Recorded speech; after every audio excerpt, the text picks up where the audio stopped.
कथा जिस पुण्यमय आनंदमय भूमि पर हो रही है,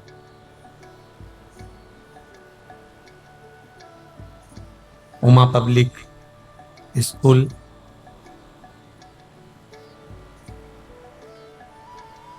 इकोटेक ग्रेटर नोएडा 11, साधुवाद दूंगा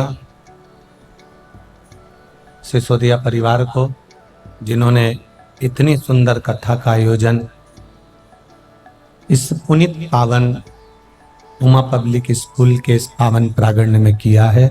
एक बार जोरदार ताली बजाकर बहुत बहुत साधुवाद। साथ में इस उमा पब्लिक स्कूल की स्थापना करने वाले और इस संपूर्ण उमा पब्लिक स्कूल क्षेत्र का विकास करने वाले श्री स्वर्गीय ब्रह्म सिंह जी भाटी जी, जिन्होंने इस पूरे उमा पब्लिक स्कूल को यहाँ पर बसाया। और सबसे बड़ी पुण्यता की बात तो यह है कि स्कूल के इस पावन प्रांगण में शिव महापुराण की कथा को श्रवण करने का आप और हमको सौभाग्य प्राप्त हुआ है। उसके लिए भी भाटी परिवार को एक बार जोरदार ताली बजाकर स्वागत। बहुत छोटा सा जीवन है मनुष्य का, बहुत छोटा सा, और उस छोटे से जीवन में भगवान की अविरल भक्ति, भगवान का भजन, भगवान का कीर्तन, भगवत नाम का उच्चारण, भगवत मंत्र का स्मरण और भगवान की अविरल भक्ति को प्राप्त करने का एक मौका इस मानव शरीर को प्राप्त।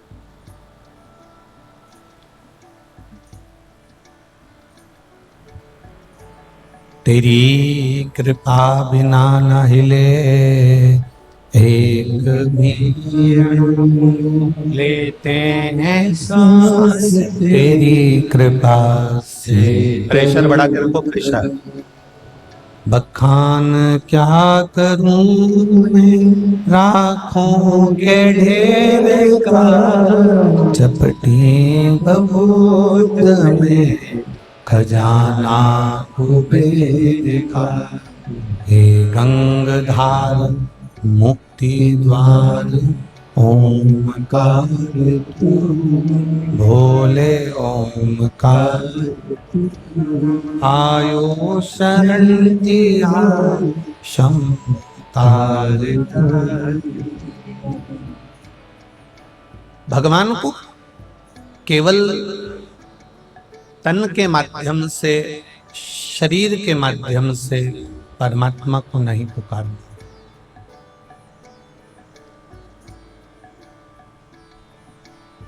अर्थात शिव महापुराण की कथा कहती है, शंकर का संवाद कहता है, शिव महापुराण की कथा कह रही है। केवल शरीर के माध्यम से भगवान का भजन नहीं करना, केवल शरीर के माध्यम से हमें परमात्मा को नहीं पुकारना।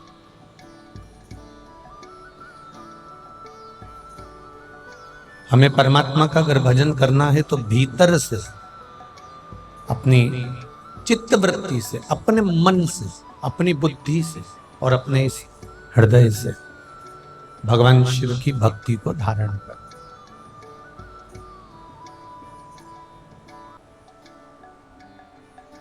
एक माँ अपने घर में काम कर रही है, अपने काम में लगी हुई है, और किसी ने कहा कि तुम्हारा बच्चा रो रहा है, तुम्हारा बेटा रो रहा है। किसी ने कह दिया तुम्हारा बच्चा रो रहा है, माँ ने कहा वो तो रोने दे, वो तो दिन भर यही काम है उसका, रोता ही रहता है।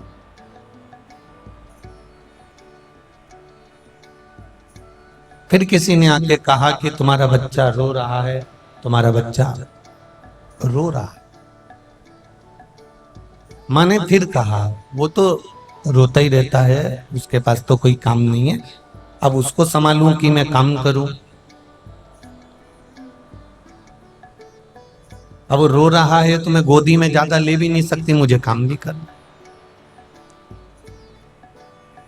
एक बच्चा रो रहा है, माँ से कहा गया कि तुम्हारा बेटा रो रहा है, तो भी माँ उसको गोदी में इसलिए नहीं रह रही क्योंकि उसको काम करना है, बहुत सारे काम में लगे रहे। और एकदम जो बच्चा रो रहा था और एकदम जम के चीख के रो दे, एकदम जम के चीख के रो, तो माँ को कहना नहीं पड़ता, काम छोड़कर वो दौड़कर भागकर जाती है कि नहीं जाती? बोलो जाएगी कि नहीं जाएगी? जाएगी ना। बच्चा एकदम चीख कर रोया, गला पकड़ रहा है, बच्चा एकदम जब चीख कर रोएगा और एकदम चीख कर रोया तो माँ दौड़ कर जाएगी, सारा काम छोड़कर, सब कुछ छोड़कर माँ उस बच्चे के पास पहुंच जाएगी, सब कुछ छोड़कर।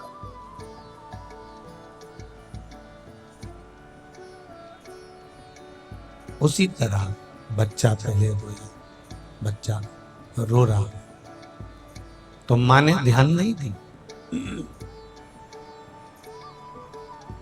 बच्चा रोया तो माँ ने ध्यान नहीं दिया। किसी ने कहा भी तुम्हारी संतान रो रही है, तुम्हारा पुत्र रो रहा है, तुम्हारा बच्चा रो रहा है, तो भी माँ नहीं गई। पर जब बच्चा चीख कर रोया तो माँ दौड़कर सारा काम छोड़कर उसके पास चली जाती है। उसी तरह आप भगवान को रोज पुकार रहे हो, प्रभु आइए, एक लोटा जल रोज चढ़ा रहे हो, रोज भगवान की आराधना कर रहे हो, रोज भगवान का भजन कर रहे हो, क्यों? अभी तक आप शरीर से कर रहे हो, मतलब ऊपर से तुम भगवान को पुकार रहे हो, ऊपरी भाग से तुम भगवान को बुला रहे हो। जैसे बच्चा रो रहा है, मां नहीं जा रही, पर जिस दिन भीतर से, दिल से आपने एक बार उसको पुकार लिया, तो जैसे माँ अपने बच्चे के लिए दौड़कर आती है, वैसे ही मेरा महादेव आपके लिए दौड़कर।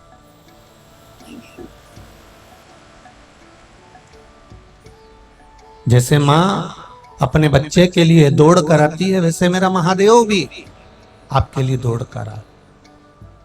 बस दिल से पुकारना पड़ेगा, हृदय से। मैंने तेरे बाबा तेरे भरोसे हवा बिच उड़ती जावांगी, बाबा डोर कटकी जावांगी, भोले मैं तेरी पथ शंभु मैं तेरी पथ हवा बिच उड़ती जावांगी, बाबा डोर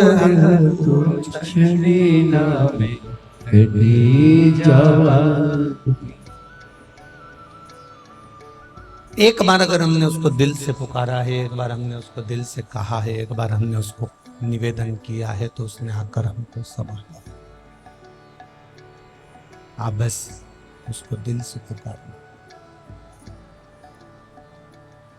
भजन करना तो दिखावे से मत करना, कीर्तन करना तो दिखावे से मत करना।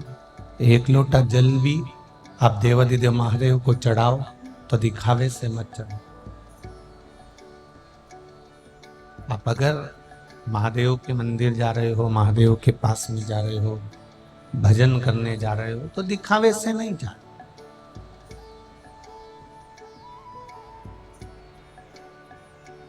जल छल से मत चढ़ा। शिव जी को जल चढ़ाना तो छल विहीन चढ़ाइए, छल से हट।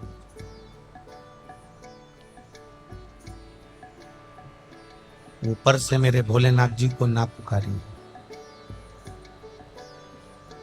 ऊपरी दिखावे से मेरे महादेव को ना बुलाइए। मेरे महादेव को अगर पुकारना है तो भीतर से पुकारिए। दो मरते समय तक पीछा नहीं छोड़ते।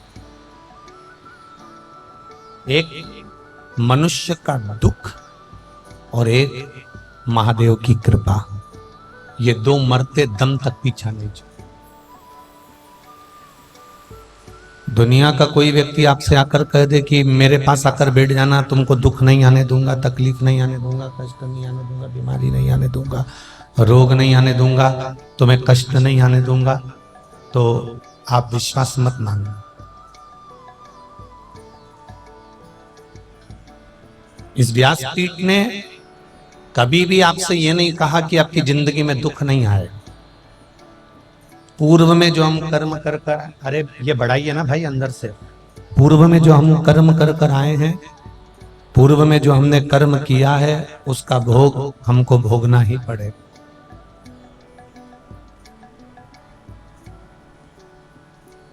पूर्व में जो हमने कर्म किया उस कर्म का भोग हमें भोगना।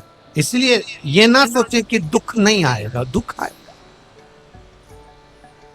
कष्ट आएगा, और मरते दम तक दुख आपका पीछा नहीं छोड़ेगा।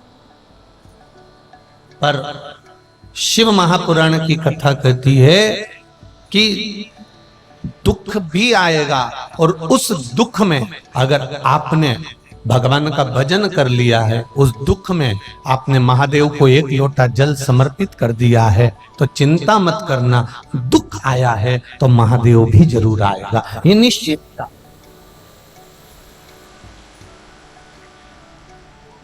अगर दुख आ भी गया है, दुख सम्मुख में आ भी गया है, तो महादेव की कृपा भी होगी, ये निश्चित है। बस तुम्हारा विश्वास, तुम्हारा भरोसा, तुम्हारी दृढ़ता, ये मूल होना चाहिए।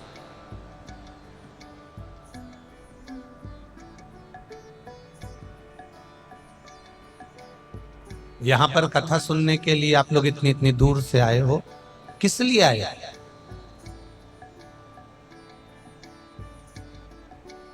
कोई तुमसे पूछे कि यहां पर आने का कारण क्या है, क्यों तुम ये इस पावन धरा पर आकर क्यों कथा सुन रहे हो, कोई आपसे पूछे? केवल आस्था चैनल पर कथा आ रही है या टीवी पर कथा चल रही है तो उसमें आपका हाथ हिलाने के लिए आए हो? अरे बोलो बोलो, जम के बोलो, नहीं आए ना? ऐसा चैनल पर हाथ हिलाने के लिए हम लोग नहीं आए। हमारा आने का कारण क्या है? केवल उस महादेव की भक्ति को और उसके विश्वास को हमें हृदय से पक्का करना है और उस महादेव का एक बार दर्शन करना है, इसलिए हम यहाँ।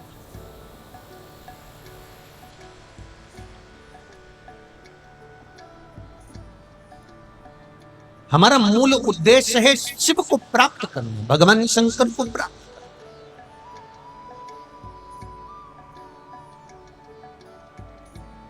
भाई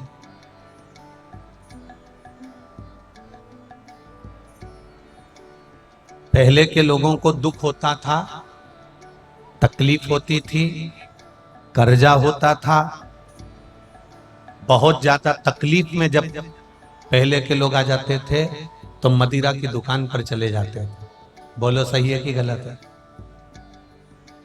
और मदिरा वाला उनके हाथ में एक मदिरा की बोतल पकड़ा देता था,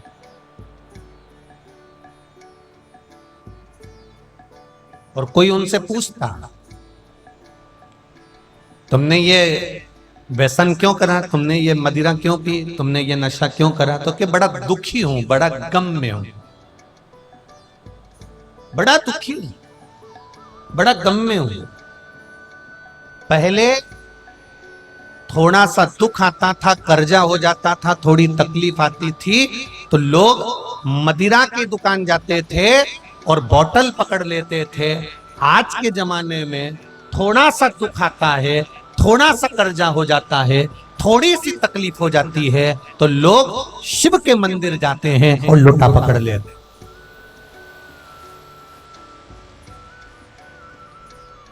कई लोग कहते हैं पहले और आज में क्या अंतर है, हम उनसे इतना ही कहना चाहेंगे, पहले दुख आता था तो मदिरा की बोतल पकड़ते थे, आज दुख आता है तो मंदिर जाने के लिए जल का लोटा पकड़ते हैं, और उसमें डूबे तो परिवार और राख हो जाता है, और शिव भक्ति में डूबे तो परिवार निखल कर आगे बढ़ जाता है। ये शिव तत्व है, ये ओघड़ी का तत्व है, ये शंकर की तत्व है, ये उसका विश्वास, ये उसकी दृढ़ता।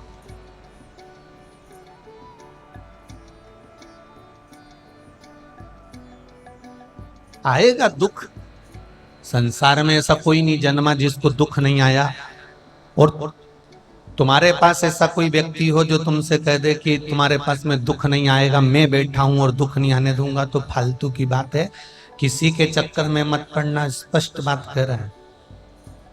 सुन लो, ग्रेटर नोएडा के जितने भक्त लोग कथा सुनने आए हैं, और जितने लोग आस्था चैनल पर कथा सुन रहे हैं, और जितने फेसबुक यूट्यूब पर सुन रहे हो, अच्छे से सुन लेना, पुराने कर्म का भोग तुमको भोगना पड़ेगा, चाहे सियोर वाला महाराज हो, चाहे दुनिया का कोई महाराज हो, और चाहे आप हो, चाहे हम हो। हमने जो पूर्व में किया वो हमको नहीं मालूम, उसके कर्म का भोग भोगना पड़ेगा। सिर आपका दुखेगा, हमारा भी दुखेगा, पेट आपका दुखेगा, हमारा भी दुखेगा, हाथ हमारे दुखेंगे, तुम्हारे भी दुखेंगे, पांव हमारे दुखेंगे, तुम्हारे भी दुखेंगे। दुनिया में दुख सबको भोगना है, पर उस दुख का एक निवारण है, वो शंकर भगवान की अविरल भक्ति, शिव का शिवालय और एक लोटा जल हमारे कष्ट को थोड़ा कम कर देगा, हमारे दुख को थोड़ा कम।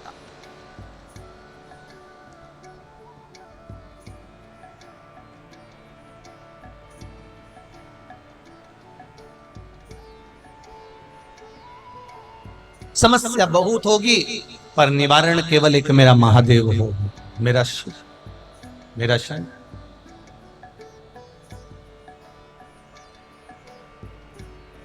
आदमी का काम है दुख देना, और महादेव का काम है दुख को मिटा देना।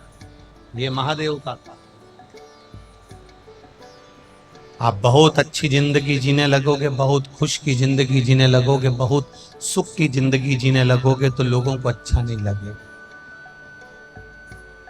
वो धीरे धीरे आपको कष्ट देने का प्रयास करे, दुख देने का प्रयास करे। आप उस दुख की घड़ी में भी अगर महादेव का भजन कर रहे हो, आप उस दुख की घड़ी में भी भगवान का भजन कर रहे हो, तो तुम्हारी जिंदगी सबसे सुंदर सार्थक होने वाली। एलईडी चलाइए भाई, एलईडी ऑन चलाइए।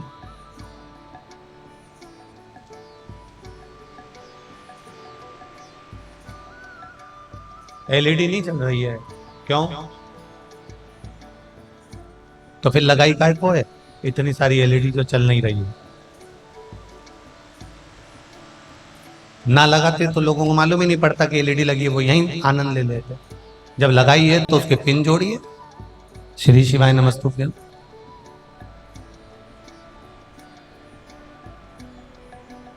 एक शिव भक्ति का मूल, शिव भक्ति का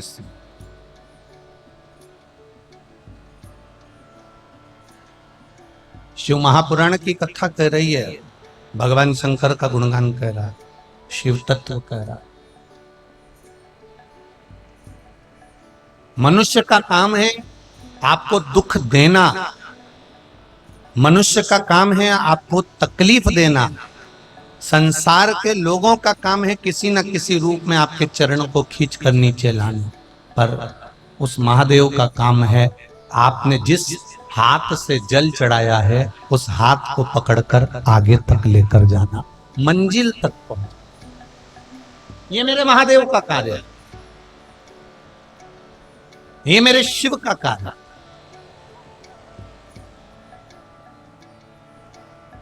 100 साल की उम्र यदि आपको चाहिए तो 100 साल का भजन भी तो होना चाहिए। अब 100 साल का एक सहज सी बात है, आप किसी के मिलने के लिए जाओ और उसको सिर पे रख के पल्लू और पाँव पड़ो और वो तुमको आशीर्वाद दे 40 साल जियो। कितने साल? बोलो बोलो जम के बोलो। 40 साल जियो। तुम्हें अच्छा लगेगा कि बुरा लगेगा? अरे जम के बोलो जरा, बुरा लगेगा ना? तुम्हें आशीर्वाद कौन सा चाहिए? जम के बोलो जरा। 100 साल जियो। तो जैसे उसने बोला 100 साल जियो, तुम इतनी खुश हो जाओगे कि मुझे आशीर्वाद मिल गया 100 साल जीने का। और जैसे ही किसी के चरण छुए, प्रणाम करा, पांव पड़ा, किसी को नमन करा और किसी ने कह दिया 30 साल जियो, तो कितना बुरा लगे। मतलब आशीर्वाद तुमको चाहिए पूरा पूरा कि मैं 100 साल जीऊं, तो फिर भजन भी तो चाहिए कि तू 100 साल भगवान का भजन करती रहे और ऐसी की ऐसी रहे, शिव की भक्ति में डूबी रहे। ऐसा स्मरण हमारे भीतर भी तो होना चाहिए। उम्र चाहिए 100 साल की। कोई अगर अगर कहीं का आशीर्वाद में इतना भी कह देना 1 साल कम करके, मात्र 1 साल कम करके तुमने धोख लगाई, प्रणाम करा, नमन करा और किसी ने आशीर्वाद दे दिया 99 साल जिए, तो भी तुमको बुरा लगेगा। अब 1 साल ही कम करा है ना उसने तो, पर तुम्हें बुरा लगेगा, निश्चित है बुरा लगेगा। कोई 98 साल भी बोल देगा ना तो बुरा लगेगा। तुम्हें कितनी चाहिए कि 100 साल जियो, ये आशीर्वाद होना चाहिए। उसी तरह तुम्हारे भीतर ये भजन होना चाहिए कि मैं महादेव के मंदिर में अगर 100 साल जिंदा हूं तो मेरे महादेव इन पांव को, इस शरीर को ऐसा बनाकर रखना कि 100 साल तक चल चढ़ाती रहूं, इतना मेरा शरीर अच्छा बनाकर।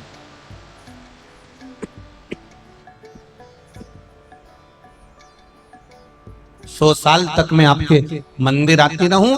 100 साल की अगर मेरी उम्र है, 70 साल की अगर मेरी उम्र है, 80 साल की मेरी उम्र है, 90 साल की अगर मेरी उम्र है, 100 साल अगर मेरी उम्र है, तो तेरे मंदिर में आकर मैं तेरा भजन करती रहूं, तेरे मंदिर में आकर मैं जल चढ़ाती रहूं, तेरे मंदिर में आकर मैं तेरा गुणगान करती रहूं, तेरे मंदिर में आकर मैं हमेशा भगवत कीर्तन करती रहूं। ऐसा शरीर बनाकर रखना मेरे महादेव। इस शरीर को कहीं हॉस्पिटल में ले जाकर या पलंग पर इसको पटक मत देना, क्योंकि आज के जमाने में दुनिया के लोग तुम्हारी बीमारी में पैसा खर्च कर देंगे। आज के जमाने में दुनिया के लोग तुम्हें हॉस्पिटल में ले जाकर जमा कर देंगे। आज के जमाने में दुनिया के लोग तुम्हारे लिए सब कुछ कर देंगे, पर तुम्हारे कष्ट को तुम्हें अकेले को भोगना पड़ेगा। इसलिए पलंग पर मत पटकना, तेरी शरण में पटकना। इतनी कृपा बना। अंत समय प्रभु वचन दिया तूने, आए ना आए टूटों पर कबीला, अंत समय ओ वचन दिया तूने, ओ अंत समय प्रभु।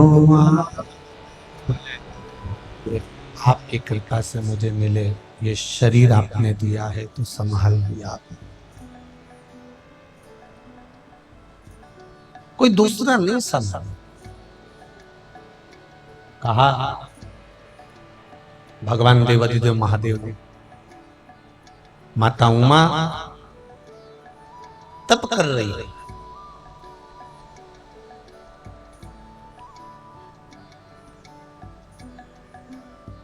और माता उमा एक अंगूठे पर अपना पांव टिकाकर तप में लीन है, और तप में लीन होने पर देवादिदेव महादेव ने आकर उनको दर्शन दिया। माता उमा को दर्शन दिए,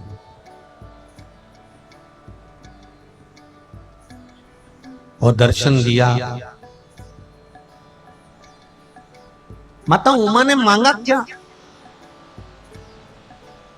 कि ये संपूर्ण ब्रह्मांड में देवताओं के पास में नवनिधियां हैं, नवनिधि केवल देवताओं के पास में विराजमान है, संसार के किसी व्यक्ति के पास में नवनिधि नहीं है। अगर नवनिधि होती तो शायद इनकी जिंदगी में कभी दुख नहीं आता, इनके जीवन में कभी तकलीफ नहीं आती, इनके जीवन में कभी कष्ट नहीं आता अगर नवनिधि इनके पास में हो।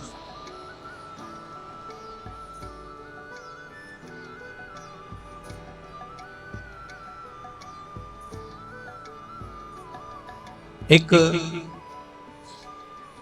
शमी का पुष्प होता है, करें दर्शन किसी ने?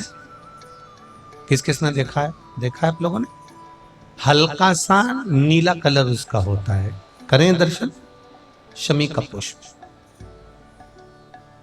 एक शमी का पुष्प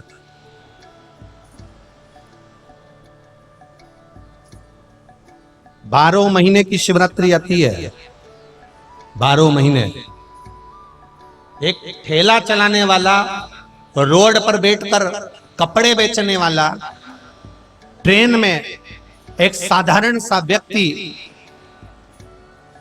जो भिक्षा भी मांग रहा हो, ऐसा साधारण से साधारण व्यक्ति भी अगर शमी के पुष्प को 12 महीने जो शिवरात्रि आती है, उस शिवरात्रि पर बस शाम के समय पर प्रदोष काल में एक शमी का पुष्प यदि समर्पित करना चालू कर दे तो मेरा महादेव उसका हाथ पकड़कर उसकी उन्नति की ओर उसको ग्रहण कर देता, नीचे आ ही नहीं सकता।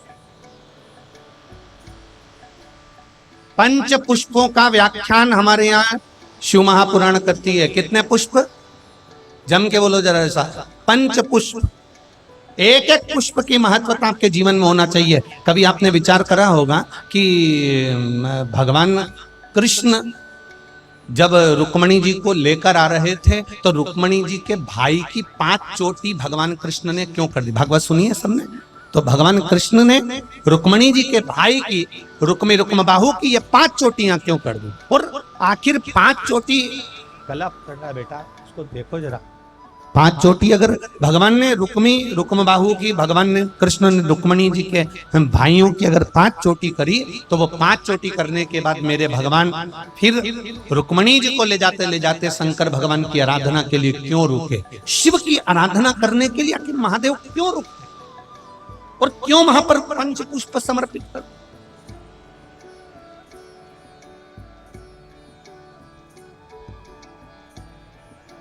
पांच पुष्प ऐसे हैं जो देवादिदेव महादेव को किस समय, किस घड़ी में और किस पल में समर्पित किए जाते हैं, जिससे मानव के जीवन में देवादिदेव महादेव का एक बार दर्शन हो जाए और उसकी करुणा प्राप्त हो जाए। पंच पुष्प। अब अभी तो जो कथा चल रही है वो नवनिधि चल रही है। नवनिधि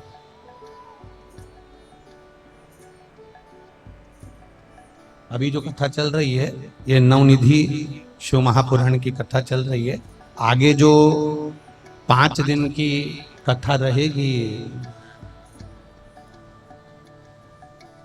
बदनावर मध्य प्रदेश में कोटेश्वर धाम में, 5 दिन की जो कथा रहेगी 24, 25, 26, 27 और 28 मार्च, ये 5 दिन की जो कथा रहेगी दोपहर में 2 बजे से 5 बजे तक आस्था चैनल पर भी आएगी, यूट्यूब फेसबुक पर भी आएगी। और बदनावर के कोटेश्वर धाम में जो कथा चलेगी 5 दिन 2 बजे से 5 बजे तक, उसमें उस कथा का नाम रहेगा पंच पुष्प शिव महापुराण की कथा।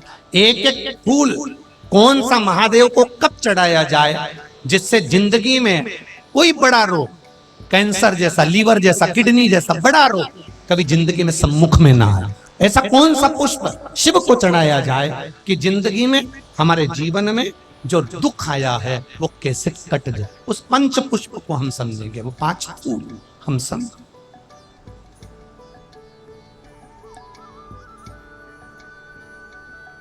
और हम प्रयास भी करेंगे कि कथा के बीच में 5 दिन जिन पंच पुष्प के महत्व को समझाया जाए वो 5 फूल आपको आस्था चैनल के माध्यम से दर्शन भी कराए जाएं कि वो फूल कौन सा जो शिव को,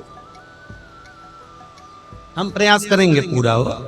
अगर वहां कोटेश्वर में और उधर बदनावर साइड में अगर वो पुष्प मिल गए तो हम आपको आस्था चैनल के माध्यम से दर्शन देंगे कि वो कौन से पुष्प हैं पंच,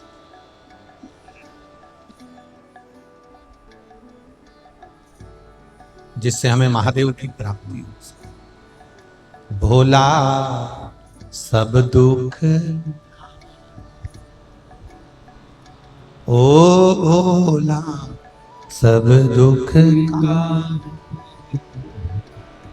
उन पंच पुष्प की महत्वता अपन 24 तारीख से 28 तारीख तक की जो कथा है बदनावर कोटेश्वर धाम में 5 दिन की, उसमें अपन श्रवण करेंगे 2 बजे से 5 बजे। माता उमा प्रार्थना कर रही हैं देवाधिदेव महादेव से, ये नवनिधि संसार के लोगों को क्यों नहीं दे देते?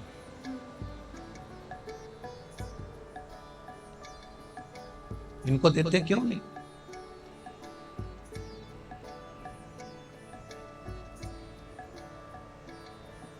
कारण क्या है कि इनको अपने नवनिधि नहीं दी? भगवान शिव ने कल कथा में वर्णन किया था कि विश्वास दृढ़ नहीं हो पाता, इसलिए इनको नवनिधि प्राप्त नहीं हो।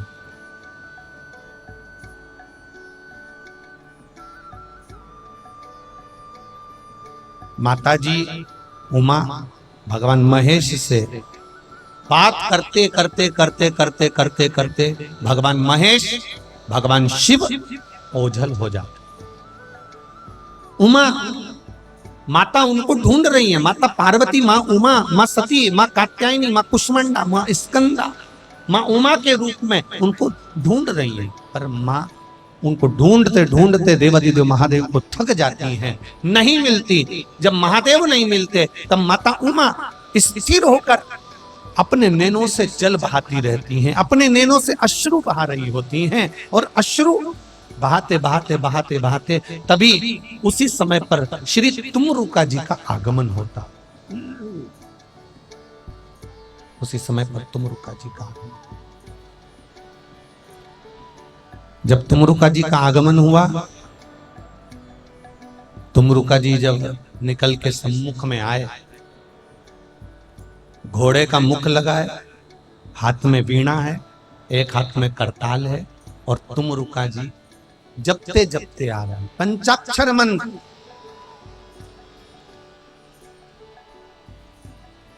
पंचाक्षर नमः शिवाय, ओम नमः शिवाय, नमः शिवाय,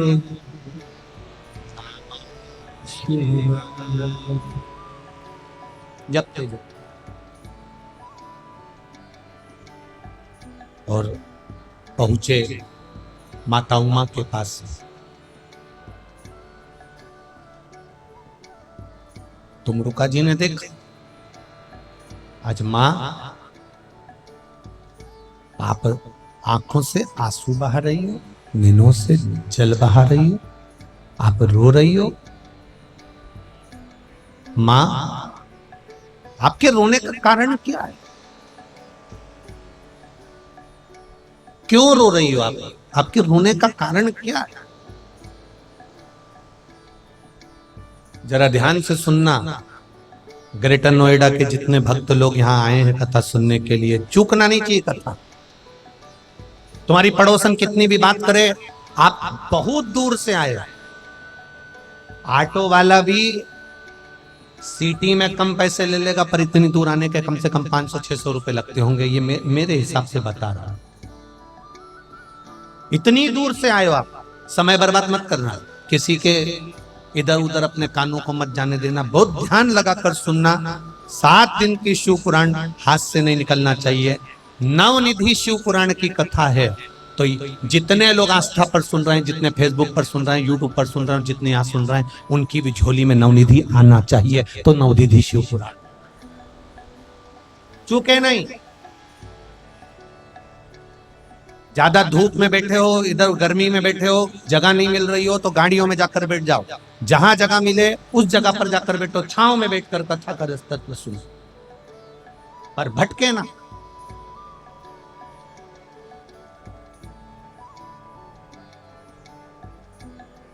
क्यों रो रही हो माता उमा? तुम्हारे रोने का कारण क्या है? किस लिए रो रही हो? बहुत सुंदर बात यहां माता उमा का चरित्र कह रहा है। तुमको रोना भी आए ना, तुम्हारे जीवन में दुख भी आए, तुम्हारे जीवन में तकलीफ भी आए, तुम्हारे जीवन में कष्ट आए, परिवार वालों के सामने, रिश्तेदारों के सामने, कुटुंबियों के सामने, अपनों के सामने जाकर कभी मत रोना। अगर जीवन में दुख आया तो या तो किसी सदगुरु या फिर महादेव के चरणों में जाकर वो संभाल लेगा। परिवार वालों के सामने जाकर रोगे ना तो लोग कहेंगे पहले तो खूब फूली फिरती थी, अब जगत में रोती फिरती है। दुनिया वालों के सामने जाकर रोगे ना तो लोग कहेंगे पहले तो खूब खूब ऐश्वर्य राम की जिंदगी जी ली, अब रोता फिर रहा ना।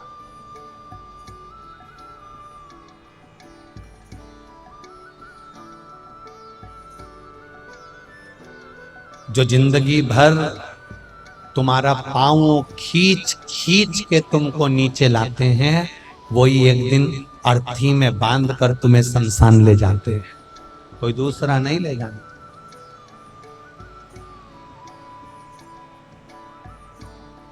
जो जिंदगी भर तुम्हारा पांव खींचकर नीचे लाने का प्रयास करते हैं, जिंदगी भर तुम्हें ताना देते रहते हैं, जिंदगी भर तुम्हें कोसते रहते हैं, जिंदगी भर तुम्हारे ऊपर उंगली उठाते रहते हैं, जिंदगी भर तुम्हारे अपशब्द पे ताने पर ताने देते रहते हैं, जिंदगी भर तुमको आड़ा टेढ़ा करते रहते हैं, जिंदगी भर तुम्हारी निंदा करते रहते हैं, जिंदगी भर तुम्हारी बुराई करते रहते हैं, और तुम्हारे मरने पर सबसे पहले आकर खड़े होंगे और तुमको बांध कर आंख में आंसू भरते हुए शमशान तक लेकर यही जाएंगे। क्योंकि इनकी जिंदगी निकल गई निंदा करते करते, चुगली करते करते, बुराई करते करते। अब मौका मिला है इस कलेजे को ठंडा करने का, इसलिए शमशान तक भी लेकर ही जा। तो किसके आगे रोए हम? किसके आगे रोएंगे? एक बेटी कहती है मेरे को दुख आता है तो मैं अपने मायके में जाकर रोती हूँ। तुम्हारे पिताजी ने, तुम्हारी माताजी ने तुम्हारा कन्यादान कर दिया, कन्यादान कर दिया। अब माता पिता के पास जाकर रोने से मतलब नहीं है। जब कन्यादान करा तो हमारे यहाँ पति को परमेश्वर कहते हैं।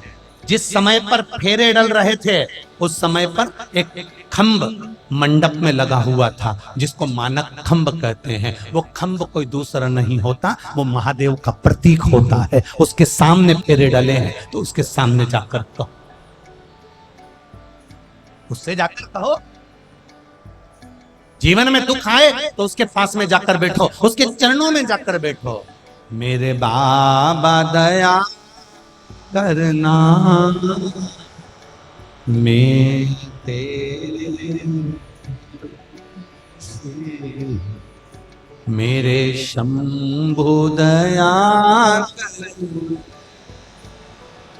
मैं तेरे भरोसे।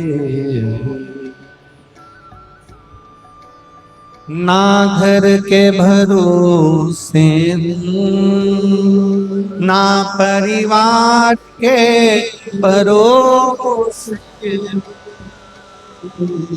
ना घर के भरोसे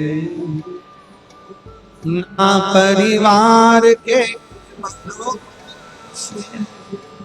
मेरे बाबा दया करना, मैं तेरे भरोसे। मेरे शंभु दया करना, मैं तेरे भरोसे। कभी गए हो मंदिर के अंदर? ये गुनगुनाया तुमने कभी शिव मंदिर में? कभी जाकर जब तुम्हारे हृदय को थोड़ी सी चोट लगी, कहीं ठेस पहुंच गई, अब करो भजन उसका, अब करो उसमें,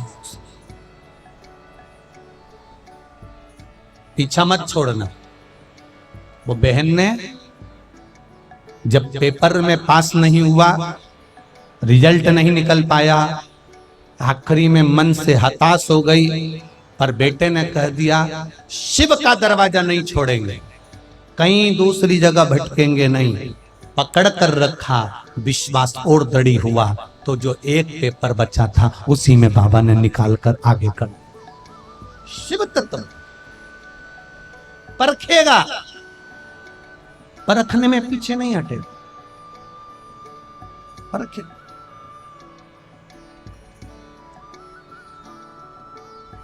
परखने दो। सोना जितना तपाया जाएगा उसमें उतनी निखार आती चलती, उतनी निखार, परखने दो उसको।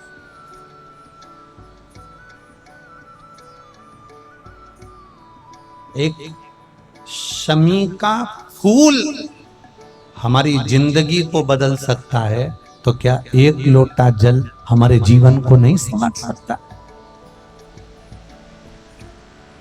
और वो शमी का फूल तो हम केवल शिवरात्रि के शिवरात्रि चढ़ा, 5 पुष्प हैं जिसको हमें समझना है। भले अभी कथा नवनिधि चल रही है, पर वो 5 दिन की जो नवरात्रि में कथा होने वाली है, 5 दिन की जो कोटेश्वर में कथा, उसमें आप जरूर सुनना 5 फूल। वो कौन कौन से फूल हैं जिनकी महत्वता हमारे शास्त्र कर, उन पुष्प को सुन।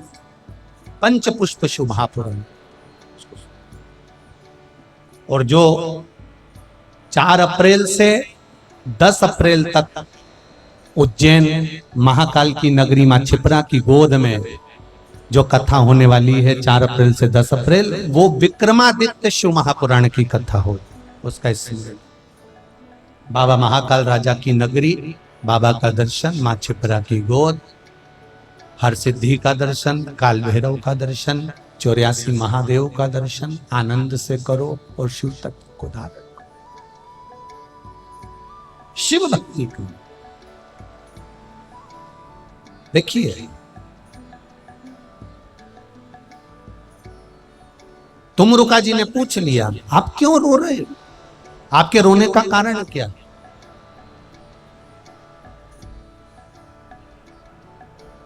आप किसी दूसरे के पास में जाकर रोगे ना, तो वो बाद में आंसू पोंछने के बाद, तुमको चुप करने के बाद 10 जगह पर जाकर कहेगा कि वो मेरे पास में आकर रोई थी, वो मेरे पास में आकर जाकर ऐसा कर रही थी, मेरे पास आकर रो रहा था, मेरे पास आकर रोए थे। वो 10 जगह जाकर कहेगा। पर किसी संत सतगुरु, और कोई संत सतगुरु भी ना मिले तो मेरा देव अधिदेव महादेव, जिसके पास में जाकर बैठकर अपने दिल की बात हृदय से,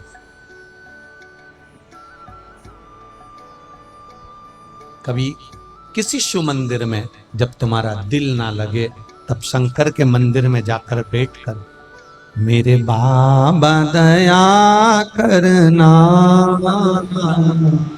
मैं तेरे भरोसे। किसी शिव मंदिर में बैठकर एक बार गुनगुनाना दिल से, हृदय से, दिखावे से नहीं, किसी को देखकर नहीं गुनगुना रहे। हमें हमारे बाबा को, हमारे शंभू को कहना, हमारे त्रिकालदर्शी कैलाशी अविनाशी को कहना, उसको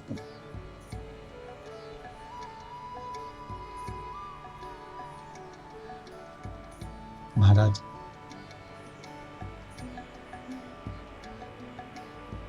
गंगा दीवानी तेरी यमुना दीवानी।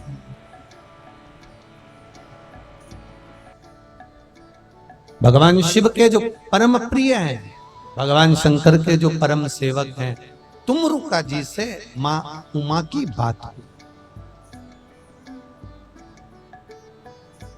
तुमरुका जी से अपने दिल से मां उमा तुमरुका जी से कह रही,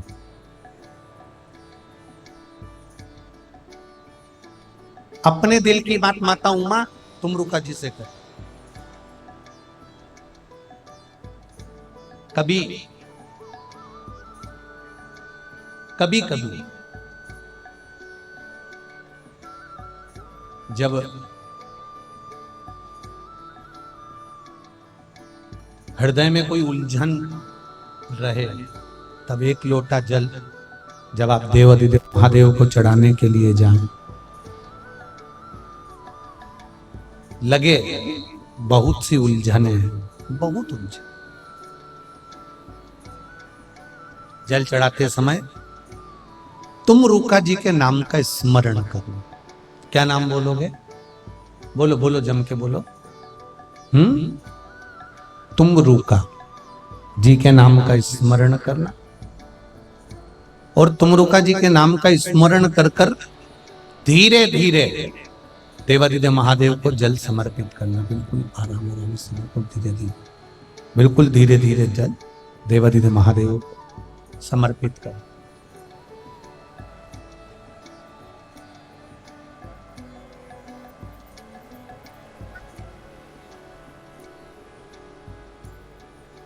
बस बूंद बूंद मत चढ़ाना, नहीं तो तुम लोग धीरे धीरे का मतलब ये हो जाता है कि बूंद बूंद चढ़ाने लगो। ऐसा नहीं, धार चलना चाहिए, पर वो स्लो वाली धार, आराम से।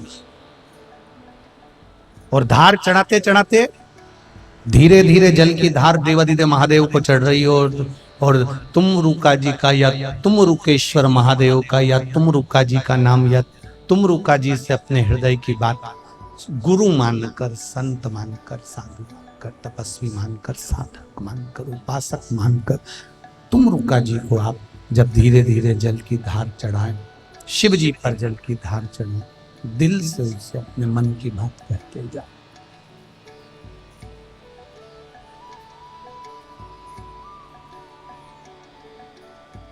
जल चढ़ाया हुआ, आप आते हो तो थोड़ा सा जल लेकर आते हो घर, बोलो जम के बोलो जरा, लाते हो ना? उसी में से जो तुमने अपने मन की बात कहकर तुम रूका जी से, शिव जी से, एक जो शिव के प्रबल सेवक हैं, जो शंकर के परम उपासक, जो शिव के दिन रात गुणगान करने वाले, ऐसे तुम रूका जी का नाम लेकर जो तुमने जल चढ़ाया है, वो जल चढ़ाकर उसका थोड़ा सा भाग लाकर अपने दरवाजे के चारों तरफ उसको छींटना या आचमन करना। 1 घंटा, 1.5 घंटा, 2 घंटे जो तुम्हारे हृदय में बेचैनी सी लग रही थी, कुछ उलझन सी लग रही थी, मेरा तुम रूका बाबा मेरे महादेव को अपने दिल की बात कह देता है और उलझन सुलझा। तुम रूका शंभु शरणे पड़ी, मांगू घड़ी रे घड़ी, दूध दया करी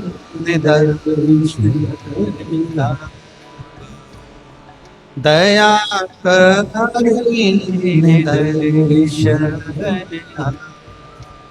अपने दिल की बात आप बाबा से कहें, अपने चित्त की बात बाबा से कहें, अपने हृदय की बात बाबा से। और जल की धार चढ़ाते चढ़ाते क्या नाम लेना है? सब जम के बोलिए एक बार, तुम रूका या तुम रूकेश्वर महादेव। आप दिल से, दिल से। एक बात, इस ग्रेटर नोएडा की धरा पर उमा पब्लिक स्कूल के इस पावन प्रांगण में, जहां से सिसोदिया जी बड़े आनंद के साथ इस कथा का लाभ दिलवा रहे हैं, आपसे कहना चाहूंगा, कमाओ, खूब कमाओ, दिल से कमाई करो, दिल से पैसा कमाओ, दिल से आप खूब कमाओ।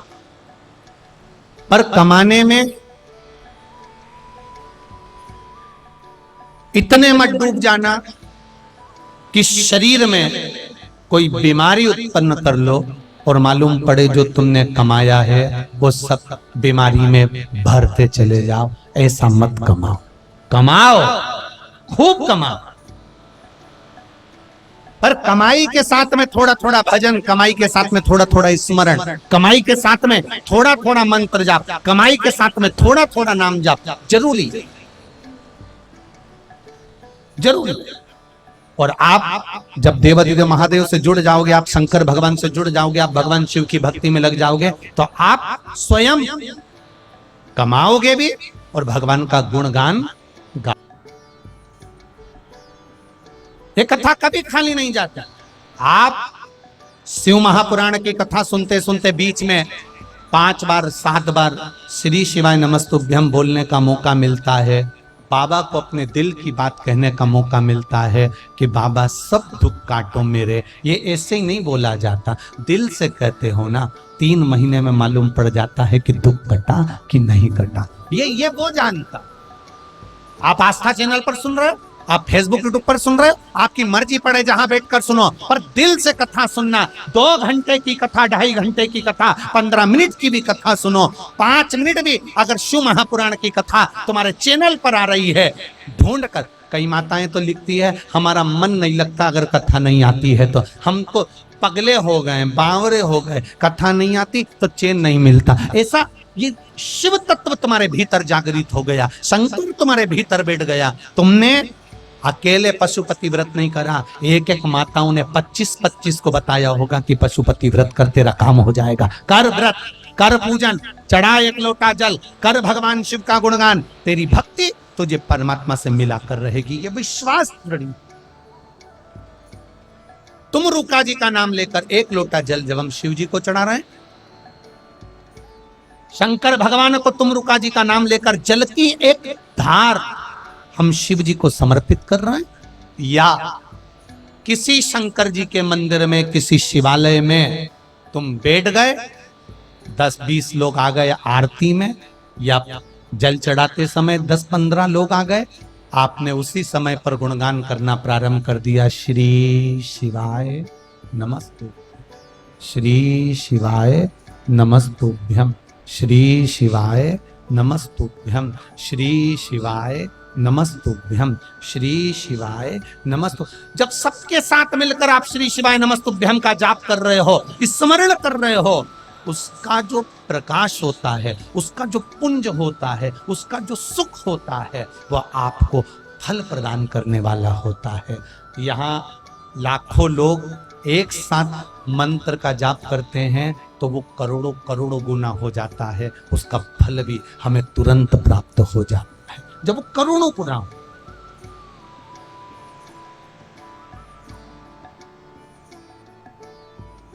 कितनी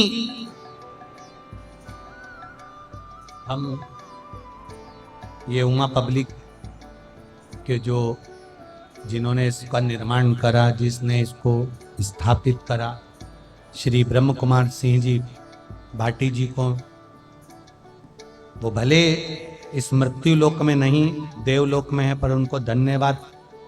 और बाबा की कृपा कितनी होगी कि उनकी भूमि पर ये कथा कहाँ हो रही थी, सिसोदिया जी 62 नंबर में, और वहां से चलती चलती चलती चलती चलती चलती ये कथा यहाँ पहुंची, तो कोई उनका पुण्य होगा जिसके पास पुण्य होगा।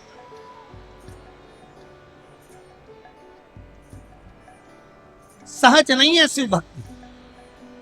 माता उमा ने तुमरुका जी से अपने दिल की बात कह दी। तुमरुका जी ने पूछा, माँ क्या हो गया, आप रो क्यों रही हो, आपकी आंखों में आंसू क्यों है, आपके नैन जल से क्यों हो रहे, किस लिए, क्यों रो रहे, किस लिए? उमा माता ने कहा, जो नवनिधि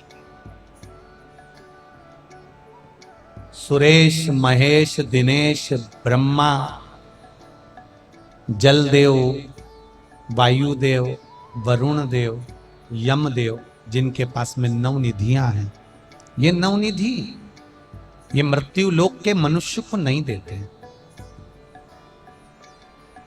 मैंने भी संकल्प लिया है कि मनुष्य को नवनिधि मिले, उसके लिए मैं ये तप करूं, पर महादेव तो मुझे वर नहीं दिए, भगवान महेश तो मेरे को आशीर्वाद नहीं दिए नवनिधि का, और चले गए। अब मैं पुकार रही हूं तो मिलते भी नहीं। अब आप बताओ कि मैं करूं क्या, क्या करूं, किस जगह पर मैं जाऊं, किस जगह जाकर मैं प्रार्थना करूं कि मेरे देवाधिदेव महादेव मुझे प्राप्त हो जाए और भगवान शिव ये नवनिधि संसार के लोगों को प्रदान कर। कहां जाऊं?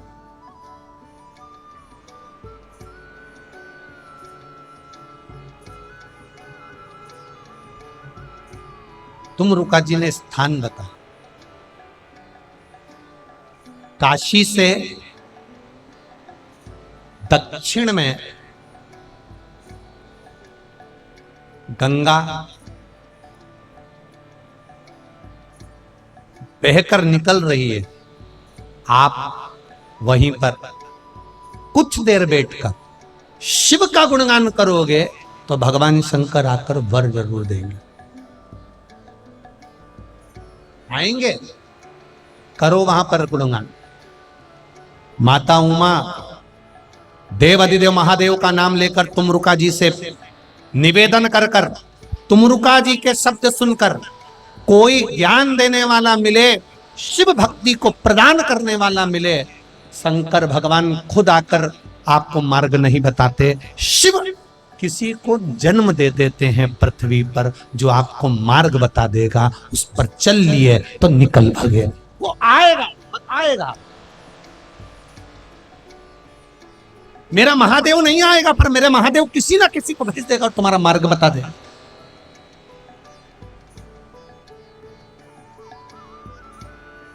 हम तो कहते हैं ये शिव महापुराण की कथा नहीं है, ये मेरे महादेव ने तुमरुका जी को इस शिव पुराण के रूप में पृथ्वी पर भेजा है और यह मार्ग बताने के लिए शिव महापुराण की कथा, साज नहीं।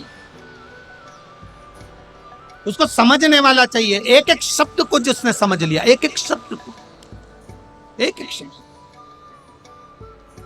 कितने पत्र हैं, ढेर लगा हुआ है पत्रों का। एक एक पत्र को, ये पत्र हमारे साथ सीओर नहीं जाते, ये पत्र हमारे साथ कहीं नहीं जाते, ये पत्र यहीं रहते हैं। उसमें मोबाइल नंबर रहता है, गांव का नाम रहता है, स्थान का नाम रहता है। किसी को संशय हो तो इन पत्रों में से मोबाइल नंबर लिखा कर, एड्रेस निकाल कर उनके घर जाकर भी पता कर सकते हो कि तुमने क्या करा था, तुमने शंकर का गुणगान क्या करा था। कहीं सियोर वाला महाराज ने कहीं तुमको कुछ दे तो नहीं दिया था कि तुम जाकर वहां पर सामने खड़ी हो जाना, या तुम।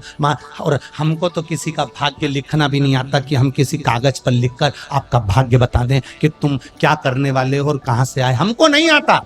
हम तो शिव की कथा कहना जानते हैं और शंकर भगवान पर एक लोटा जल का महत्व जानते हैं, एक बेलपत्री का महत्व जानते हैं, एक शमी पत्र का महत्व जानते हैं। बस इतना जानते हैं कि तुम, जब तुम्हें खुजाल चलती है तो तुम खुजाते हो, तुम्हें भूख लगती है तो भोजन तुम करते हो, और तुम्हारा सिर दुखता है तो गोली तुम खाते हो। अगर पैसा भी आया तो तुम्हारे सुख के लिए आया, और दुख भी आया तो तुम्हारे लिए आया। तो भजन भी तुम्हें करना पड़ेगा, कोई दूसरा नहीं करेगा। तुम करोगे तो तुम्हारा दुख कटेगा। कई लोग कह देते महाराज जी तकलीफ हमको आई है, तुम हमारे लिए ऐसा कर दोगे क्या? अब जिनको करना होगा वो तो कर देंगे कि भैया चलो कुछ नहीं तो 25-50 हजार रुपए मिल जाएंगे, मैं तुम्हारे लिए ऐसा कर दूंगा और फिर तुम कुछ भी नहीं होगा। और कई होंगे जो तुमसे कह देंगे कि लाओ दे दो 50,000, लाओ दे दो 1 लाख, लाओ दे दो 25,000, लाओ दे दो 30,000, मैं तुम्हारे लिए ऐसा कर दूंगा। पर यहाँ शिव महापुराण की कथा कहती है कि भूख लगी तो भोजन तुम्हें करना है, सिर दुखा तो गोली तुमको खाना है, दर्द हुआ तो बाम तुमको लगाना है, उसी तरह छींक आई तो छींकना भी तुमको पड़ेगा, तुम्हारे बत्तल का पड़ोसी नहीं छींकेगा। उसी तरह दुख आया है तो तुम्हें ही काटना है, कोई दूसरा नहीं काटेगा। हम कभी नहीं कहते कि हम तुम्हारा दुख काट देंगे या हमारे पास आ जाना, हम तकलीफ कर, ना ना ना ना। तुम शिव मंदिर तक जाओ, तुम शंकर की चौखट तक जाओ, तुम शिव के द्वारे जाओ, वो अपने आप कटेगा। तेरे मंदिर में आना मेरा काम है, मेरी बिगड़ी बनाना तेरा। वो काटेगा, हम नहीं काट सकते। हम तो केवल शिव पुराण के माध्यम से आपको बता सकते हैं कि इस पथ पे चल दो, इस मार्ग से आगे। जैसे आज की कथा में मिला शमी का फूल, आज की कथा में मिला है, तो ये साधारण नहीं है। उसमें शिव पुराण में खोजोगे मिलेगा आप, और उसका महत्व समझ में आएगा उस दिन मालूम पड़ेगा कि उसकी महत्वता क्या। तो छोड़ना मत 24 तारीख वाली कथा, 5 दिन की है। एक एक फूल का महत्व, एक एक पुष्प का महत्व हमें समझना है। एक एक पुष्प क्या है।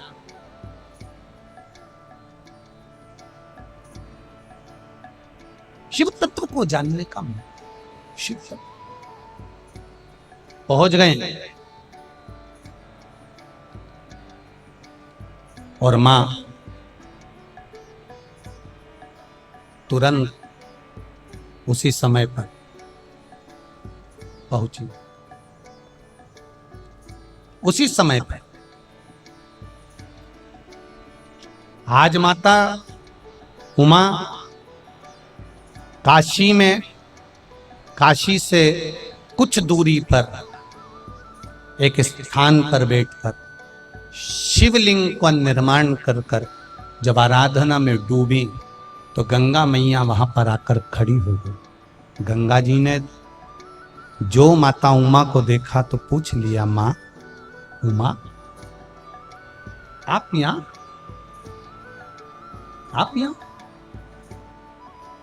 मेरे भीतर बहुत कष्ट, मेरे भीतर बहुत कष्ट है। उस कष्ट को मिटाने के लिए मैं महादेव को पुकार रही हूं, पर मेरे महादेव नहीं आए। गंगा, तूने कौन सा तप ऐसा करा था कि तू शंकर जी की जटा में जाकर बैठ गई? चंद्र ने कौन सा तप करा था कि शिव जी के मस्तक पर जाकर बैठ गए? मुझे भी बता दे गंगा। गंगा वहीं से उत्तर की ओर जब वहां पहुंची है तो अपने मार्ग को बदल लेती है, और वहीं पर जिस स्थान पर मां उमा ने शिव जी को गंगा का जल चढ़ाकर आराधना करना प्रारंभ करी, वहीं देवाधिदेव महादेव प्रकट हो गए और शिव जी का नाम शूलटंकेश्वर महादेव पड़ गए। बोल शूलटंकेश्वर महादेव की। काशी से 15 किलोमीटर की दूरी पर दक्षिण में आज भी शूलटंकेश्वर महादेव विराजमान है, जहां पर माता उमा ने भगवान शिव की आराधना करी थी। शिव प्रकट, शिव सम्मुख, शिव सम्मुख, सामने भगवान शिव सम्मुख। और जब मेरा देवाधिदेव महादेव सम्मुख में आ गए,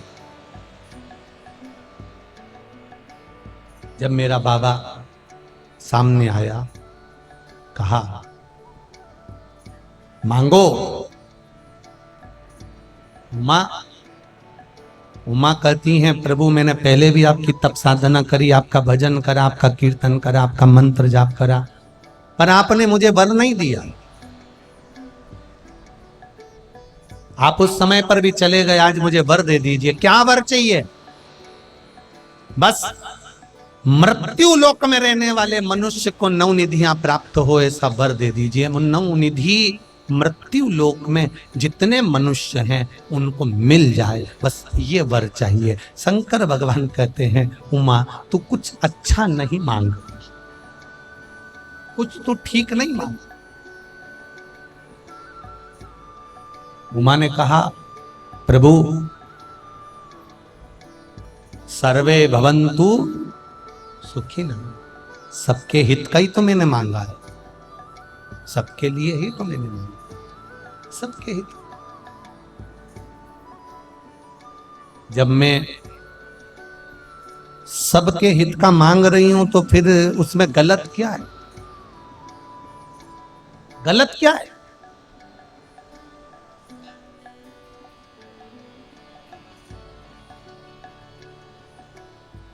जो नारी सबको भोजन परोसने से पहले रसोई घर में अपने लिए सब्जी अलग से बचा कर रख लेती है, उस घर में कभी बरकत नहीं टिक पाती है, ये याद रख। जो नारी जलेबी बनाने से, जलेबी से मतलब भोजन, अगर रसोई घर में तुम बना रही हो, भोजन का निर्माण कर रही हो, 4 लोग भोजन करने बैठे हैं, आप या तो उनको थोड़ा थोड़ा परोस दो, ज्यादा नहीं, कम कम परोस दो, पर पहले से अपने लिए निकाल कर मत रखो। हाँ, अपने बच्चों के लिए निकाल कर रखोगी, पति के लिए निकाल कर रखोगी, ससुर के लिए, सास के लिए, ननंद के लिए, दूसरे के लिए निकाल के रखोगी, चल जाएगा। और जहां मेरा स्वार्थ आ गया, वहां तुमने अपने लिए अगर निकाल के रखा, तो वहां फिर सफलता नहीं मिलती, वहां व्यक्ति गर्त में जाता। अब आज का जमाना बड़ा विचित्र है। पिज्जा बुलवाया, और वो कौन सी होती है, मीन चाउमीन, और वो कोई कह रहा था, गुरुजी, एक हंसी की बात में कहीं कहीं पूछने में आ जाता है। एक वो हमारे साथ में वो सावन पंडित जी रहते हैं ना, तो सावन पंडित जी एकदम दुबरे पतरे। तो एक बार हमने सावन महाराज जी से बात करते करते हमने पूछ लिया, क्यों रे, डॉक्टर को दिखाओ, इतने दुबले पतले हो, किस चीज की कमी है तेरे शरीर में जो इतना दुबरा होते चले जा रहा है? तो वो कहता, गुरुजी डॉक्टर को दिखाया था, वो बोल रहा था तुम्हारे शरीर में पानी पूरी की कमी है।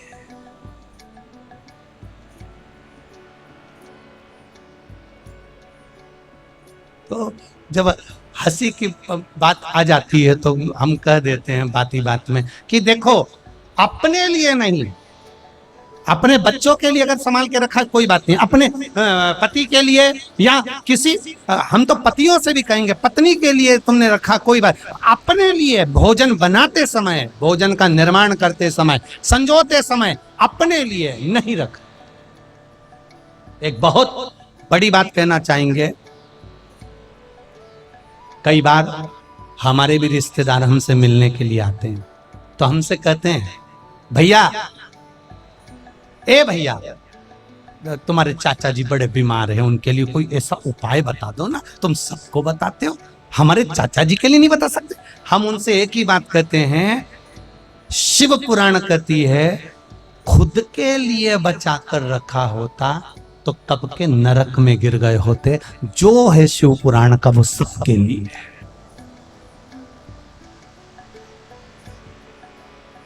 कोई हमारे पास में ये पूछने मत आओ कि हमारा सिर दुखा तो ये उपाय, ना ना ना ना, हमसे अगर, आजकल का तो जमाना ही, हम तो कहते हैं लोग मिलने भी, केवल मिलने के लिए नहीं आते लोग फोटो के चक्कर में। पहले जब ये टीवियों पर कथा नहीं आती थी तो लोग पूछ भी लेते थे और जान भी लेते थे, कैसे हो महाराज जी, भूख मुख लग रही कि नहीं लग रही, रोटी मोटी भा रही कि नहीं भा रही, भोजन मोजन किया कि नहीं करा, ऐसा करा, पहले लोग पूछ लेते। आज के जमाने में तो आते से ही, बैठते से ही बस एक फोटो खिंचवा लो, एक्सक्यूज मी, एक सेल्फी ले लो। इनकी सेल्फी लेने के चक्कर में अपनी सेल्फी निकले जा रहे।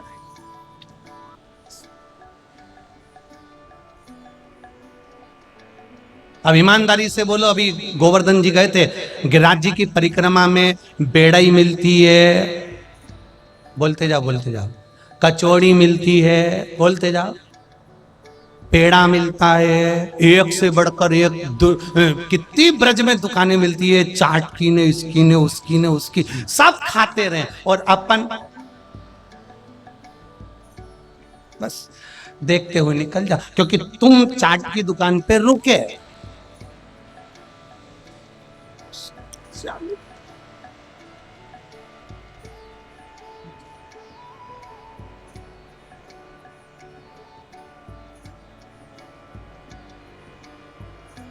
अब शिव महापुराण की कथा कर रही है, आप अपने लिए आपको नहीं सोचना, आपको अपने लिए नहीं सोचना, आपको अपने लिए सब्जी बचा कर नहीं रखना, आपको अपने लिए सामान बचा कर नहीं रखना, आपको अपने लिए लड्डू पेड़ा बचा कर नहीं रखना, आपको अपने लिए कुछ संजो कर नहीं रखना। आप दूसरे के लिए जब करोगे तो महादेव आपके लिए करना प्रारंभ कर दे। आपके लिए आप करके देखिए, आप लगे होंगे। अब बड़ा विचित्र जमाना हो गया। आज के जमाने में सबसे पहले अगर कोई चीज बनी तो पहले निकाल के, बाद में कम पड़ गई तो अपने लिए रख लो। अब तुमने अपने लिए सोच लिया ना तो वो फिर सुख नहीं देगा, उसमें फिर आनंद की अनुभूति नहीं होगी। तुम दूसरे के लिए, सर्वे भवन्तु, अब दूसरे शिव पुराण का भगवान शंकर का संवाद कर रहा है। शूल टंकेश्वर भगवान प्रकट हो गए और शूल टंकेश्वर भगवान प्रकट होकर काशी से 15 किलोमीटर की दूरी दक्षिण में, जहां पर भगवान महेश की आराधना मां उमा ने करी, और शूल टंकेश्वर महादेव वहां पर विराजमान होते हैं। कहते हैं, उमा मांग तुझे क्या चाहिए? उमा कहती है, ये संसार के लोगों को नवनिधियां दे दीजिए। शिव जी कहते हैं, उमा तुम गलत मांग रही हो, मैं कैसे दे दूं नवनिधि? कैसे दे दूं मैं इनको नवनिधि? आप गलत मांग रही हो उमा। उमा जब तक विश्वास नहीं जागेगा तब तक नवनिधि इनके भीतर आ नहीं सकती। तो आप नवनिधि क्यों नहीं दे देते? शंकर भगवान ने कहा, सुनो उमा, जिस समय पर अष्ट सिद्धि नवनिधि प्रकट हुई थी, उन नवनिधियों ने, अष्ट सिद्धियों ने देवताओं से प्रार्थना करी थी कि आप हमको ऐसी जगह मत भेज देना जहां जाकर हम दुखी हो। गाय, बेटी और लक्ष्मी, क्या 3 चीजों के नाम आप भी बोलो? गाय, बेटी और लक्ष्मी। ये 3 हर किसी को नहीं दी जाती। दादाजी मर गए, गौदान करना है, पंडित जी को बुलाया, गाय दान में दे दी। पंडित जी गाय ले गए, जब तक दूध दी बांध कर रखी, गाय ने दूध देना बंद कर दिया। पंडित जी क्या खुद रहने की जगह नहीं, खुद तो छोटे से मकान में रह रहे, गाय कहां से बांधे? पंडित जी ने गाय को ले जाकर दूसरे को बेच दिया, दूसरे ने तीसरे को बेचा, तीसरे ने चौथे को बेचा, चौथे ने 5वें को बेचा। बेचते बेचते बेचते बेचते बेचते बेचते वो गाय कसाई के हाथ में आ गई। कसाई ने उसको जब काटा, जो बद्दुआ लगी, श्राप लगा, पंडित को नहीं लगा, जिसने संकल्प छोड़ा था उसको लगा है। जिसने संकल्प छोड़ा, इसलिए संकल्प के समय पर बोला जाता, नाम बोलो, गोत्र बोलो, किस गोत्र के हो, किस नाम के, किस भूमि पर, किस जगह पर, किस स्थान पर बैठकर, किस नदी के तट पर बैठकर तुमने गौदान करा, कन्यादान करा। उस जगह पर पूछा जाता है, कन्यादान के टाइम पर, गौदान के टाइम पर बार बार पूछा जाता है कि तुम्हारा नाम बोलो, गोत्र बोलो, पूछा जाए। तो ये गाय दान करने से पहले 50 बार विचार करना कि हम जिसको गाय दे रहे हैं, हम जिसको गौ माता दे रहे हैं, उसके यहाँ बांधने की जगह है कि नहीं है, खिलाने की व्यवस्था है कि नहीं है। नहीं तो इससे तो अच्छा है कि किसी गौशाला में जाकर 1 ट्राली चारा डलवा देना, वो ज्यादा अच्छा है। कम से कम उस गौशाला में सेवा तो हो जाएगी। किसी गौशाला में जाइए, 1 गाड़ी भरकर चारा पहुंचा दीजिए किसी गौशाला।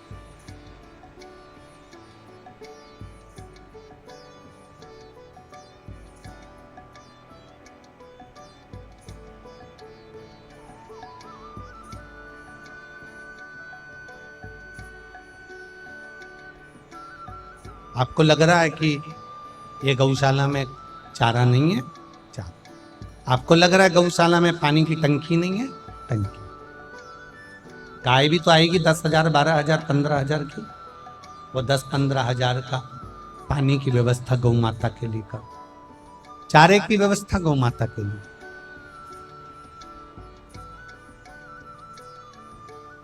गाय ली, दादाजी के नाम से दी, कसाई की आंख कट गई थी दुख।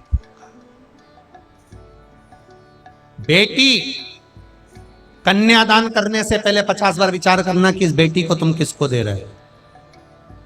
पेट्रोल पंप देख लिया, बंगला देख लिया, गाड़ी देख ली, दौलत देख ली और बेटी को ब्याह दिया। मालूम पड़े छोरा दिन रात नशे में डूबा रहे तो ऐसी जगह बेटी देने से कोई मतलब नहीं,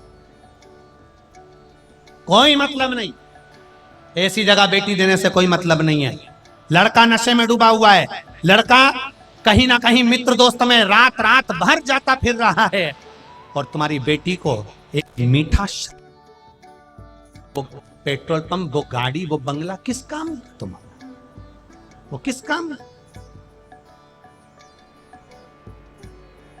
गाय दान करने से पहले 50 बार विचार करो और कन्या दान करने से पहले 50 बार विचार करो। जिस लड़के के साथ लड़की को ब्याह रहे हो वो तुम्हारी लड़की को सम्मान करेगा कि नहीं करेगा, मान सम्मान देगा कि नहीं देगा। लड़की को दौलत नहीं चाहिए, लड़के की मीठी वाणी चाहिए। जिसके साथ वो शादी कर कर जा रही है, अगर वो पति प्रेम की वाणी बोल ले, मीठी वाणी बोल ले, थोड़ा सा आदर कर ले, सम्मान कर ले, जरा जरा सी बात में चिल्ला के ना दौड़े। 4 लोगों में पत्नी ने कुछ कहा और वो चिल्ला के दौड़े तो ऐसा पति पत्नी को नहीं चाहिए। वो कहती है जो सम्मान की वाणी बोले, आदर की वाणी बोले, ऐसा होना चाहिए।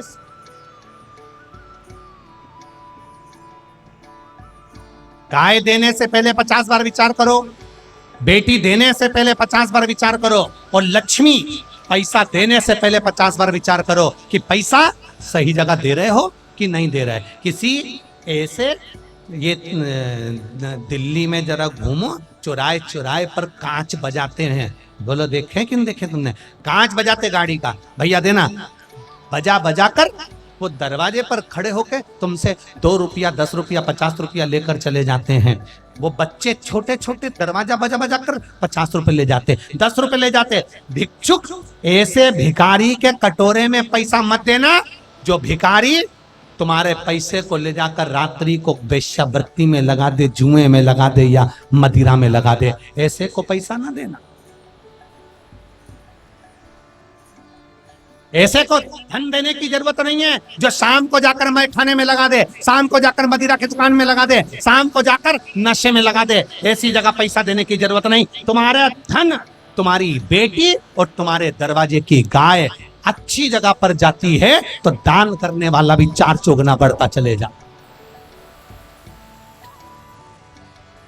अब ऐसे को तुमने पैसा दे दिया, ऐसे के कटोरे में पैसा दे दिया, उसने जाकर लगाई और वो बैठ गया, वो तो पड़ा नशे में चूर, और तुमने दिया 10 रुपया, 20 रुपया, 50 रुपया और वो गया।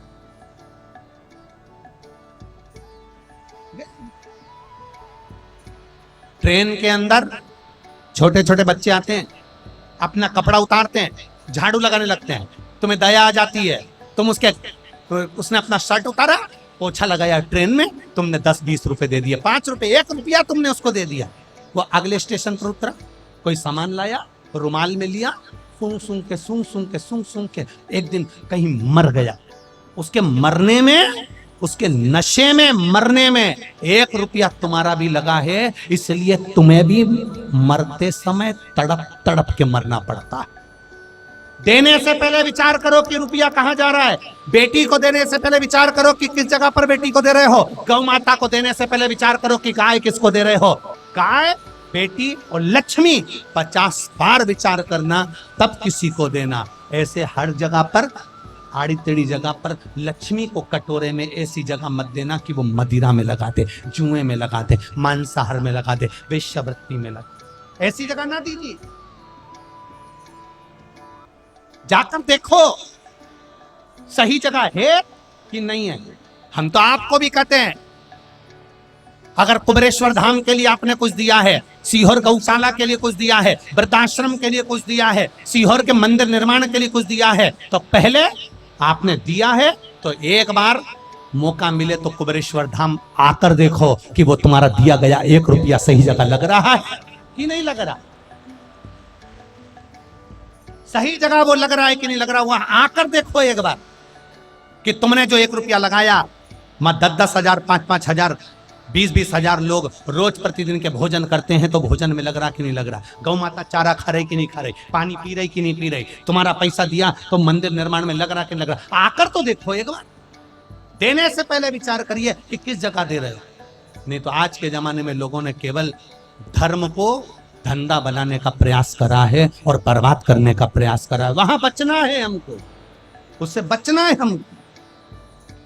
गाय, बेटी और लक्ष्मी 50 जगह पहले विचार करना, 50 बार कि दूं कि ना दूं, दूं कि ना दूं, सही हो तो दूं, नहीं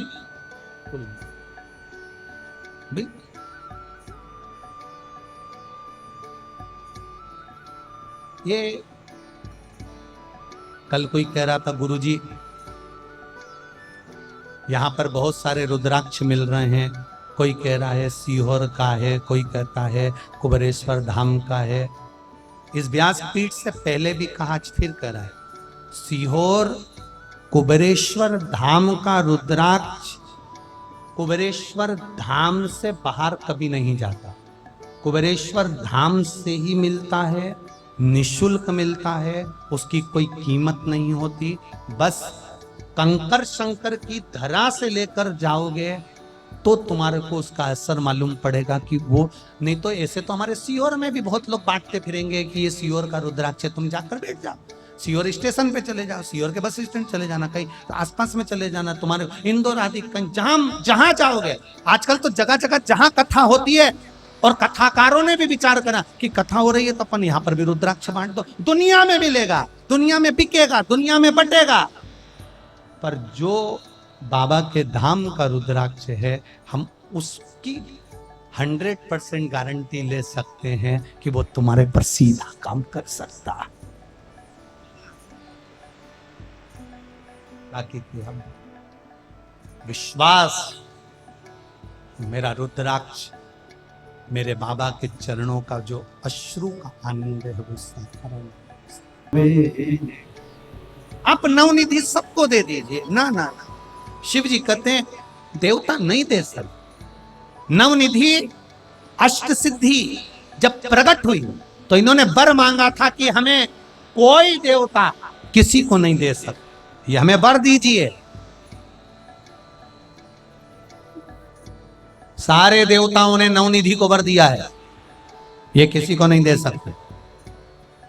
उमा माता ने भी जिद पकड़ ली, संसार के लोगों को नवनिधि तो आपको देना पड़ेगी, वो आपको प्रदान करना। शिव जी कहते हैं कुछ और मांगो, और कुछ जो तुम कहोगी मैं दे दूंगा, पर इसको छोड़ो, ये छोड़ो। तुम्हारा मन करे तो तुम दूसरा कुछ और पूछो, और कुछ।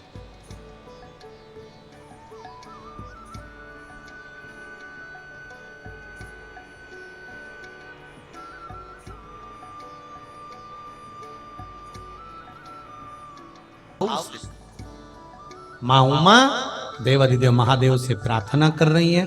कैसी प्रार्थना कर रही है और भगवान शंकर नवनिधि कैसे देते हैं, ये कल के स्मरण में अपन श्रवण करेंगे। भगवान ब्रह्मा, विष्णु और महेश के संवाद में अर्धनारेश्वर भगवान शिव पधार रहे हैं। जोरदार ताली बजाकर स्वागत करें भगवान अर्धनारेश्वर। बड़े आनंद के साथ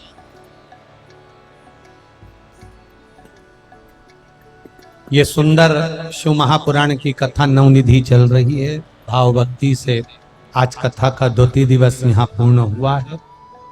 बड़े आनंद के साथ आप सब शिव महापुराण के रस तत्व को ग्रहण कर अपने जीवन को धन्य बनाए। हर हर महा